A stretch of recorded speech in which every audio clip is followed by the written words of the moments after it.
Donc, prélèvement dans le nez, profond, d'accord? C'est pas douloureux, mais c'est pas agréable. Le geste est désormais connu de tous, mais la sensation encore nouvelle pour ces habitants de l'Est des Landes. C'est sympathique. Depuis mardi, les tests s'enchaînent à la maison de santé de Gabarret. 170 prélèvements réalisés aujourd'hui et plus de 800 personnes inscrites au total. Depuis le déconfinement, forcément, moi j'ai repris un petit peu le travail, on côtoie un peu plus de gens, donc c'était l'occasion de savoir où on en était. Je suis maire du village de Saint-Gilles-en-Armagnac et je suis depuis le début du confinement en contact avec toute la population. Donc je trouve que c'était normal de faire ce geste-là. À l'extérieur de la salle de prélèvement, la file d'attente s'allonge. L'agence régionale de santé a dû élargir les plages horaires pour faire face à une affluence presque inattendue. Il y a eu des cas pas loin de chez nous, des gens qu'on connaît bien.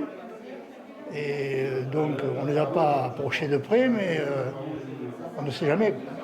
Car Gabarret n'a pas été choisi au hasard pour ce premier dépistage d'une telle ampleur dans la région. Un foyer épidémique qui a été découvert la semaine dernière. 12 personnes en lien avec ce cluster ont été testées positives. À cela s'ajoutent 4 cas isolés, toujours dans le même secteur, pourtant épargnés par le virus jusque-là.